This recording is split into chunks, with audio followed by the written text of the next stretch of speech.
Hello. कैसे आप सब? आशा करते हैं कि आप लोग स्वस्थ होंगे, सुरक्षित होंगे और जहां भी होंगे खुश होंगे। तो आज का क्लास शुरू करेंगे एक मोटिवेशनल लाइन के साथ कि तेरी सोच पे मैं चल नहीं सकता, कि तेरी सोच पे मैं चल नहीं सकता, तेवर अपने मैं बदल नहीं सकता।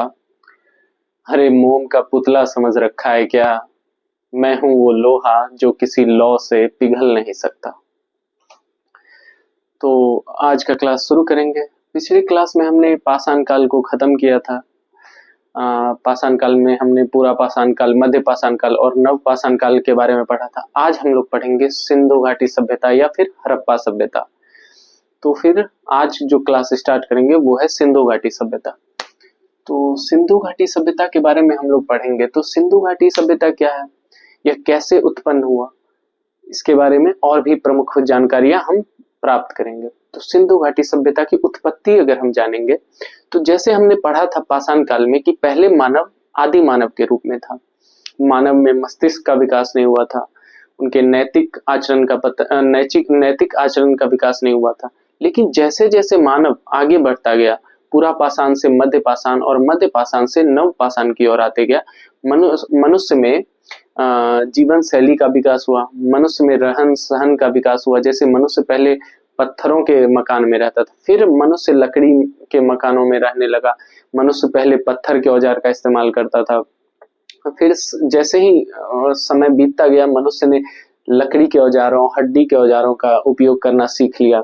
और मनुष्य जो है नव पाषाण काल में आते आते मनुष्य कृषि करने में सक्षम हो गए, मनुष्य परिवार के रूप में रहने लगे, मनुष्य संगठन बना करके रहने लगे और मनुष्य में जो है गांव का विकास हुआ, मतलब मनुष्य गांव में निवास करने लगे।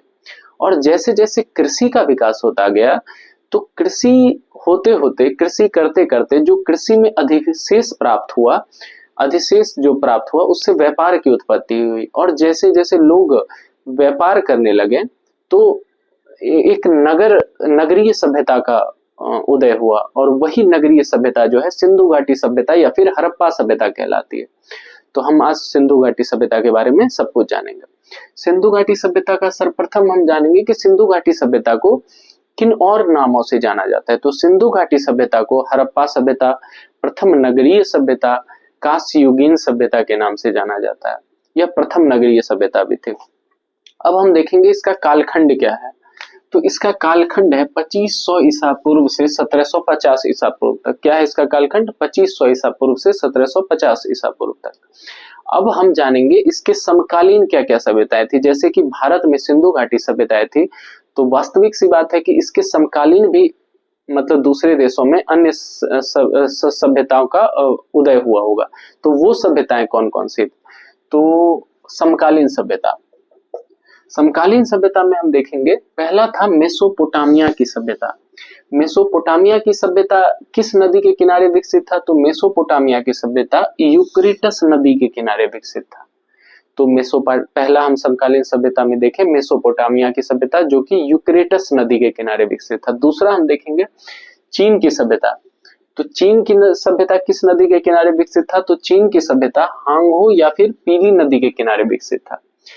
पहला हो गया मेसोपोटामिया की सभ्यता जो यूक्रेटस नदी के किनारे विकसित था। दूसरा आ गया चीन की सभ्यता। चीन की सभ्यता किस नदी के किनारे? तो पीली नदी के किनारे या फिर हांगहो नदी के किनारे। तीसरा है मिस्र की सभ्यता जो कि नील नदी के किनारे विकसित था। तो जो हड़प्पा सभ्यता भारत में विकसित थी उसके समकालीन तीन प्रकार की सभ्यताएं थी। पहला था मेसोपोटामिया की सभ्यता। मेसोपोटामिया की सभ्यता जो है यूक्रेटस नदी के किनारे विकसित थी। दूसरा है चीन की सभ्यता। चीन की सभ्यता पीली नदी के किनारे या फिर हांगहो नदी के किनारे विकसित थी। और तीसरा हम देखेंगे तो तीसरा है मिस्र की सभ्यता। मिस्र की सभ्यता जो है नील नदी के किनारे विकसित थी। तो हम लोगों ने समकालीन सभ्यता देख लिया। अब हम देखेंगे कि इसका काल निर्धारण कैसे किया गया, क्योंकि यह बहुत पुरानी सभ्यता थी और इसके बारे में जो है लिखित साक्ष्य तो प्राप्त होते हैं लेकिन उसे पढ़ा नहीं जा सका, इसकी लिपि को पढ़ा नहीं जा सका अभी तक भी। तो इसका काल निर्धारण कैसे हुआ? तो इसका जो काल निर्धारण है वो समकालीन सभ्यता के आधार पर हुआ था। और वास्तविक सी बात है कि जब समकालीन सभ्यता के आधार पर इसका काल निर्धारण होगा, तो इतिहासकारों के बीच जो है काल निर्धारण को लेकर के मतभेद हुआ होगा। कुछ इतिहासकारों का यह कहना है कि पहले हड़प्पा सभ्यता आई, कुछ इतिहासकारों का कहना है कि मेसोपोटामिया की सभ्यता, मिस्र की सभ्यता, सबका अपना राय है। तो ये जो मतलब सभ्यता के बारे में इतिहासकारों का मत है, यह समान नहीं है। तो इसके बारे में जो इतिहासकार हैं दो वर्गों में बढ़ते हैं, एक तो भारतीय इतिहासकार और एक जो पश्चिम के इतिहासकार थे, विदेशी इतिहासकार, उनका। तो जो भारत के इतिहासकार थे उनका ये, सॉरी, जो पश्चिम से आए इतिहासकार थे उनका ये, जो पश्चिम के इतिहासकार लिखते हैं हड़प्पा सभ्यता के बारे में कि इस सभ्यता का विकास दो आधारों पर हुआ था। पहला आधार ये था कि पश्चिम के लोगों ने इस सभ्यता का विकास किया था, कि जो पश्चिम से लोग थे वो मतलब कि यहाँ आकर के इस सभ्यता का विकास किए थे। और दूसरा आधार ये मानते हैं कि यहाँ के लोग जो हैं, जो भारत के लोग हैं, वो पश्चिम के लोगों से सीख करके इस सभ्यता का विकास किया। तो पहला हो गया कि यहाँ पश्चिम के लोग यहाँ आकर के इस सभ्यता का विकास किया। दूसरा था कि यहाँ के लोग पश्चिम से सीख करके इस सभ्यता का विकास किया। लेकिन इसमें भी इतिहासकारों के बीच मतभेद है, क्योंकि जैसे जैसे आधुनिकता का विकास होता गया तो इसमें भी प्रश्न चिन्ह उठने लगा कि अगर इसमें भी दो वर्ग, जो मतलब इसमें भी अनेक इतिहासकारों में मतभेद होने लगा कि इसमें भी लोगों का कहना था कि यदि पश्चिम के लोग यहाँ आकर के इस सभ्यता का विकास किए तो यहाँ की जो सभ्यता है और पश्चिम की सभ्यता में सामाजिक स्थिति में सामाजिक जो परिवर्तन है, आर्थिक परिवर्तन या फिर राजनीतिक जीवन, सामाजिक जीवन, आर्थिक जीवन, राजनीतिक जीवन, ये सब इन सभी में भिन्नता क्यों दिखाई पड़ती है? अगर वहां के लोग यहाँ आकर के इस सभ्यता का विकास करेंगे तो दोनों का जो सामाजिक जीवन है, आर्थिक जीवन है, राजनीतिक जीवन है और लिपि, ये तो समान होगी, लेकिन दोनों की लिपि डिफरेंट है। ऐसा क्यों है? तो इस पे भी प्रश्न चिन्ह उठता है। और दूसरा मत ये था कि अगर यहाँ के लोग जो है पश्चिम की सभ्यता से सीख करके हड़प्पा सभ्यता का विकास करते हैं तो यहाँ की जो नगर नियोजन प्रक्रिया है वो पश्चिम से बेहतर क्यों है? तो इस बात का भी प्रश्न चिन्ह उठता है। और जो दूसरा वर्ग है उसका कहना है कि हड़प्पा सभ्यता जो है, जो सिंधु घाटी सभ्यता है, उसका जो विकास है, उसका विकास भारतीयों के द्वारा किया गया। कैसे किया गया? तो जैसे यह एक क्रमिक उत्थान के माध्यम से हुआ। अब कैसे हुआ? तो पहले पशुपालन आया, फिर कृषि आई, और फिर जैसे जैसे कृषि में अधिशेष होता गया तो एक नगर का निर्माण हुआ और उस नगर का नाम रखा गया हड़प्पा सभ्यता और सिंधु घाटी सभ्यता। और इसका नाम सिंधु घाटी सभ्यता क्यों रखा गया? क्योंकि यह जो सभ्यता है वो सिंधु एवं उसकी सहायक नदियों के तट पर बसा हुआ था, इसलिए इसका नाम सिंधु घाटी सभ्यता रखा गया। ठीक, तो हमने देख लिया इसका कि इसका काल निर्धारण कैसे किया गया, काल निर्धारण कैसे किया गया। अब हम देखेंगे इसका आर्थिक जीवन कैसा था। हड़प्पा काल जो है यहाँ का आर्थिक जीवन कैसा था? तो हड़प्पा काल का जो आर्थिक जीवन है कृषि के माध्यम से, पशुपालन से और व्यापार के माध्यम से निर्भर था। यहाँ का जो आर्थिक जीवन था वो कृषि के माध्यम से, जो कृषि में अब अधिशेष आया उसके माध्यम से यह निर्भर था। और कृषि के माध्यम से पहले पशुपालन आया, फिर पशुपालन के लिए कृषि की आवश्यकता हुई, और फिर जैसे जैसे कृषि बढ़ता गया, कृषि में अधिशेष बढ़ता गया तो व्यापार की उत्पत्ति हुई, जिससे कि नगर का निर्माण हुआ। तो कृषि में हम देखेंगे गेहूं, जौ, कपास, चना, ये सभी मुख्य फसल थे जो कि उपजाए जाते थे हड़प्पा काल में। दूसरा पशुपालन में बैल, भैंस, जो पशुपालन में जो कृषि के लिए जो उपयोग में लाए जाते थे, उन सभी जो पशुओं का विशेष करके इस काल में यूज किया जाता था। तो और तीसरा देखेंगे व्यापार किस प्रकार का होता था? व्यापार अंदरूनी व्यापार होता था और विदेशी व्यापार भी होता था। कि जो हड़प्पा काल था भारत में, वहां पे भी व्यापार होता था और विदेश में भी व्यापार होता था। विदेश में जो व्यापार होता था वह मुख्यतः कहाँ से होता था? तो मेसोपोटामिया से मुख्यतः होता था। विदेश से जो व्यापार है वो मेसोपोटामिया से होता है। इसका साक्ष्य प्राप्त होता है हड़प्पा सभ्यता में। तो हमने देख लिया इसका आर्थिक जीवन, ठीक, कृषि के माध्यम से और पशुपालन और व्यापार के माध्यम से। अब हम देखेंगे इसका धार्मिक, इसमें जो लोगों का धार्मिक विश्वास था वह किन किन चीजों पर आधारित था।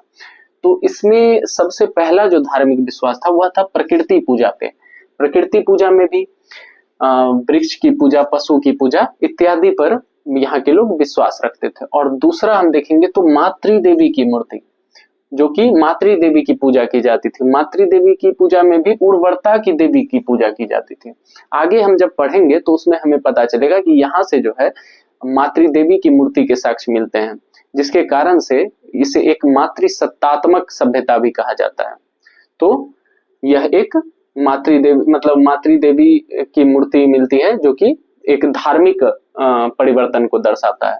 दूसरा, योगासन मुद्रा की भी मूर्तियां मिलती है जो इसके धार्मिक विश्वास में रखने का एक प्रतीक होता है। और एक विशेष बात कि यहाँ से कोई मंदिर का साक्ष्य नहीं मिला है, क्योंकि यहाँ से मूर्तियों के तो साक्ष्य प्राप्त होते हैं, लेकिन यहाँ से किसी भी मंदिर का साक्ष्य प्राप्त नहीं हुआ है।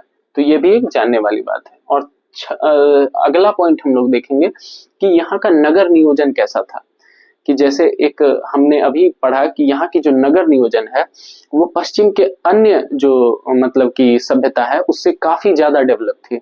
तो यहाँ की नगर नियोजन क्या क्या थी, तो यह एक सुनियोजित शहर के रूप में विकसित था। सुनियोजित शहर के विकसित कहने का मतलब कि वहाँ की जो रहन सहन, ढंग और जो मतलब सब कुछ है कि व्यवस्थित तरीके से की गई थी। तो यह एक सुनियोजित शहर के रूप में था। यहाँ के जो सभी घर थे वो पक्की ईंटों के बने हुए थे, पक्की ईंट के घर के प्रमाण मिलते हैं। तो यह भी एक बहुत नगर नियोजन में एक बहुत बड़ी प्रणाली है।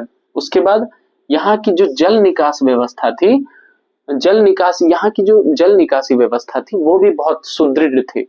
मतलब कि नालियों का जो है जाल, नालियों का जाल बिछा हुआ था, यहाँ पे नालियों का जाल बिछा हुआ था। उसके बाद महान स्नानागार, यहाँ से महान स्नानागार की भी मतलब साक्ष्य प्राप्त होते हैं, जिससे यह होता है कि यहाँ की जो नगर नियोजन प्रणाली थी वो काफी ज्यादा विकसित थी, अभी के नगर नियोजन प्रणाली से भी काफी आगे तक की मतलब थी। और ये जो महान स्नानागार है यह कहाँ से मिलता है, मोहनजोदड़ो से। आगे जाके हम पढ़ेंगे इसके बारे में कि इसके कौन कौन से प्रमुख स्थल है और उसके बारे में अन्य जानकारी। उसके बाद यहाँ से अनाज भंडारण के भी अनाज भंडारण के भी गृह के साक्ष्य मिलते हैं। क्योंकि अगर कृषि होगी और कृषि में अधिशेष होगा और अधिशेष को रखने के लिए किसी अनाज भंडारण की भी आवश्यकता होगी जिसमें कि उस अनाज को रखा जाए, तो ये अनाज भंडारण की भी साक्ष्य मिलते हैं। और ये कहाँ से मिलते हैं, तो ये हड़प्पा से मिलते हैं, हड़प्पा। तो हमने देखा कि नगर नियोजन में क्या क्या, तो नगर नियोजन में सुनियोजित शहर। सुनियोजित शहर का मतलब होता है कि यहाँ के जो घर थे वो सड़कों, यहाँ के जो सड़क थे वो घरों को समकोण पे काटते थे, मतलब कि 90 डिग्री पे थे। तो यह भी एक बहुत बड़ी जानकारी है कि यहाँ के जो शहर हैं वह मतलब कि सड़कों को 90 डिग्री पे काटते थे, मतलब कि समकोण पे 90 डिग्री पे काटते थे। ऐसे प्रकार की आकृति होती थी, मतलब सड़क और फिर घर के बीच जो है 90 डिग्री का समकोण पे काटते थे एक दूसरे को। फिर यहाँ से पक्की ईंटों के घर के प्रमाण मिलते हैं, फिर यहाँ की जल निकासी व्यवस्था के प्रमाण मिलते हैं, फिर यहाँ महान स्नानागार के प्रमाण मोहनजोदड़ो से मिलते हैं, फिर यहाँ अनाज भंडारण जो गृह है उसके प्रमाण हड़प्पा से मिलते हैं। और एक शॉर्ट फॉर्म में हम लोग जानेंगे कि आज हम लोगों ने इतना कुछ पढ़ा और हड़प्पा के प्रमुख स्थल कौन कौन से हैं। तो प्रमुख हड़प्पा के जो प्रमुख स्थल हैं मतलब कि पहला हो गया हड़प्पा, उसके बाद दूसरा मोहनजोदड़ो, लोथल, कालीबंगा, राखीगढ़ी, बनवाली, ये सब हम लोग नेक्स्ट क्लास में पढ़ेंगे। और हम लोग पढ़ेंगे कि कहाँ से क्या क्या प्राप्त हुए थे, जो खुदाई के दौरान जो हमें साक्ष्य प्राप्त हुए हैं वो किन किन स्थलों से प्राप्त हुए हैं, और ये स्थल अभी कहाँ हैं, पहले कहाँ थे और अभी कहाँ पे हैं, और भी हम लोग अगली क्लास में जानेंगे। तो आज हम लोगों ने देखा हड़प्पा सभ्यता या फिर सिंधु सभ्यता, इसका कालखंड, इसकी समकालीन सभ्यता, इसके अंतर्गत जो समकालीन सभ्यता है वो कौन कौन से थे, इसका काल निर्धारण कैसे किया गया है, इसमें जो आर्थिक जीवन है उस वो कैसा था, यहाँ के लोगों का आर्थिक जीवन कैसा था, यहाँ का धार्मिक जीवन कैसा था, यहाँ का नगर नियोजन कैसा था, ये सब हमने आज जाना। अगली क्लास में हम लोग यहाँ के जो प्रमुख स्थल है उसके बारे में पढ़ेंगे, वहाँ की मुख्य विशेषताएं पढ़ेंगे, ये सब हम अगले क्लास में पढ़ेंगे। तो आशा करते हैं कि आपको आज का क्लास अच्छा लगा होगा, और अगर अच्छा लगा होगा तो आप कमेंट के माध्यम से हमें अवगत कराएंगे, और अगर कुछ त्रुटि भी होंगी तो वो भी आप कमेंट के माध्यम से हमें बता सकते हैं। तो आज के लिए इतना ही, मिलते हैं अगली क्लास में किसी अगले टॉपिक के साथ। तो फिर थैंक यू सो मच। जय हिंद, जय भारत।